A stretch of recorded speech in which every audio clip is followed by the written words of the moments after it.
उसकी बेटी घर आई, उसको मिले अपने पिताजी। 1 लाख रुपए के लिए आत्महत्या और 16 लाख करोड़ रुपए आप बड़े बड़े खरबपतियों को माफ कर रहे हैं, किसानों के कर्ज माफ नहीं करेंगे। किसका पैसा है ये? कैसी बनी इतनी धनी आपकी पार्टी? कहां से आया ये सारा पैसा? किसकी संपत्ति है? जोर से बोलो, जोर से बोलो, और जोर से बोलो।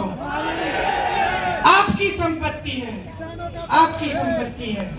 यही संपत्ति है जिससे आपकी सड़कों को बनाना चाहिए था, जिससे आपके लिए पाठशालाएं बनानी थी, अस्पताल बनाने थे, आपको हर सुविधा दिलवानी थी, आपके कर्ज माफ करने थे। जब यूपी के किसानों को गन्ना का बकाया देना था 15,000 करोड़ रुपए, मैं उस समय यूपी में काम कर रही थी, 15,000 करोड़ रुपए था उस समय बकाया, पूरे देश भर का था, और यूपी के किसान उसमें शामिल थे।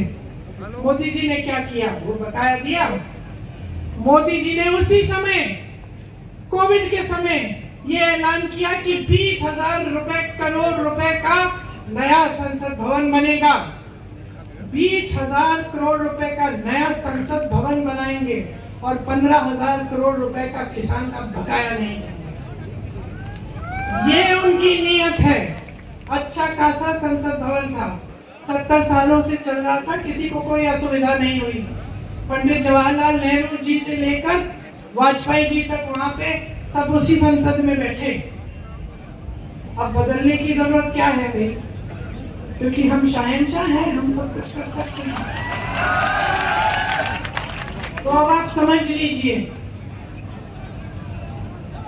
देखिए, थोड़ी सी शिकायत मुझे आपसे है, क्योंकि चुनाव आते हैं, हर चुनाव में आपको गुमराह कर देते हैं, हर चुनाव में धर्म की बात, जाति की बात, और आप गुमराह हो जाते हैं और आप उसी आधार पे अपना वोट डाल देते हैं।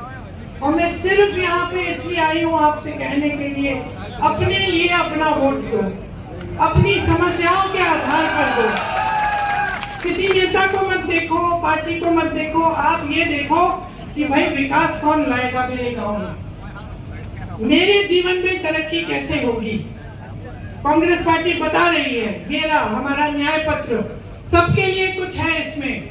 अगर आपको शक है, आपको लगता है कि सिर्फ चुनाव के लिए कह रहे हैं ये लोग, तो पता करो, कोई जानकार है जिसको आप जानते हो, जो कर्नाटका में रहता हो, या फिर राजस्थान में, जो पिछली सरकार में राजस्थान में था, या जिसने बघेल जी की छत्तीसगढ़ में सरकार देखी, पूछो क्या ये सच है कि जो कांग्रेस ने गारंटी दी थी वो लागू है तुम्हारे प्रदेश में? खुद जानकारी लो, और जब जानकारी लोगे पता चलेगा कि जहां जहां हमने गारंटी दी है वहां सबसे पहले सरकार बनते ही हमने वो गारंटी लागू की है।